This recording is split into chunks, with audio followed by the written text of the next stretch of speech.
विधि मुताबक भाବେ ନା ତମେ ମନୋଜ ମୋ ରୋଷରେ ମୋର ସିନ୍ଦୁର ସବୁବେଳେ ଥାଏ।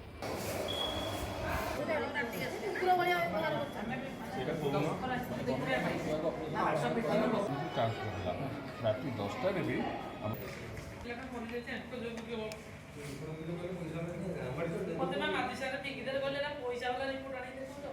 ସ୍ୱାଗତିକା ମାଟି କେତେବେଳେ ଆସିଥିଲେ କେତେବେଳେ ପେନ୍ ହେଲା କେମିତି ଆସିଲେ କଣ ଅସୁବିଧା ହେଲା? ସନ୍ଧ୍ୟା 5ଟା ବେଳକୁ ଆସିଥିଲୁ। ପେନ୍ ହେଲା, ଡକ୍ଟରକୁ ଦେଖେଇଲୁ। ଡକ୍ଟର କିଛି ଚେକଅପ୍ କଲେ, କହିଲେ ରେଷ୍ଟ ନିଅ। ରେଷ୍ଟ ନେଲୁ। ପୁଣି କଳ୍ପନା ମ୍ୟାଡାମ ଆସିଲେ, ତାଙ୍କୁ ବି ଦେଖେଇଲୁ। ସିଏ ବି ଏମିତି କହିଲେ ରେଷ୍ଟ ନିଅ, ରେଷ୍ଟ ନିଅ। ତାପରେ ରାତିରେ 3-4 ଥର ଯାଇକି ଚେକଅପ୍ କରାଇଲୁ, କେହି କିଛି କହିଲେନି, ଖାଲି କହିଲେ ରେଷ୍ଟ ନିଅ। କେହି ଦେଖିଲେନି ଠିକ ସେ? ନାଇଁ, ଖାଲି ଚିଡଚିଡି ହେଲେ, ଫିଙ୍ଗା କଥା କହିଲେ। ତାପରେ ଗୋଟେ ଆମେ ବାଧ୍ୟ ହେଇକି ଗଲୁ ପ୍ରାଇଭେଟକୁ ଅଲ୍ଟ୍ରାସାଉଣ୍ଡ କରିବା ପାଇଁ। ଗଲା ପରେ ସେଠି କଣ କହିଲେ ଡାକ୍ତର, କଣ ଦେଖିଲେ, କଣ ଜାଣିଲେ?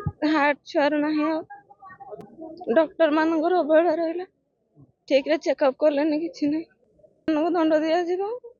ଭୁଲ ଇଞ୍ଜେକ୍ସନ ଦେଇଛନ୍ତି, କୋଉଥିପାଇଁ କଣ ଦେଇଛନ୍ତି। ଗୋଟେ ପେନ୍ କ୍ଲିୟର ଇଞ୍ଜେକ୍ସନ ଦେଇଥିଲେ, ଏଟା ବି ବିନ୍ଧୁଛି। ଆପଣଙ୍କ ସାଙ୍ଗରେ ସେ ଆସିଛନ୍ତି, ତାଙ୍କର ଅଭିଯୋଗ ଅଛି ନେଗ୍ଲିଜେନ୍ସି ଅଛି ବୋଲି। ଆମେ ଦେଖୁଛୁ କ'ଣ ନେଗ୍ଲିଜେନ୍ସି କେଉଁ ଷ୍ଟେଜ୍ରେ ହେଲା, କେଉଁ କିଏ ଡ୍ୟୁଟିରେ ଥିଲା, କ'ଣ ଇଣ୍ଡୋର ଟିକେଟ୍ ଫିକେଟ୍ ଏସବୁ ଦେଖିଲା ପରେ ଆମେ ଦେଖୁଛୁ କ'ଣ ନେଗ୍ଲିଜେନ୍ସି ଅଛି କି ନାହିଁ। ବ୍ୟବହାରଟା ହେଉଛି ଇଣ୍ଡିଭିଜୁଆଲ ଇଏ ଉପରେ ଡିପେଣ୍ଡ କରୁଛି।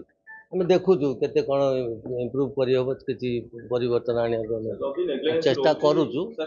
ନାଇଁ ନାଇଁ, ଏମିତିଆ ଇଏ ଆସିନି କମ୍ପ୍ଲେନ୍ ଆଜି ଯେମିତି ଆପଣଙ୍କର। ନାଇଁ, ମୋ ପାଖକୁ ଆସିନି। ଆସିଥିଲେ ଆମେ ଏନକ୍ୱାରି କରିଥାନ୍ତୁ ତା ବିଷୟରେ, ଆମ ହାୟର ଅଥରିଟିକି ଜଣେଇଥାନ୍ତୁ ଆକ୍ସନ୍ ପାଇଁ। ନିଶ୍ଚୟ କାର୍ଯ୍ୟାନୁଷ୍ଠାନ ହେବ।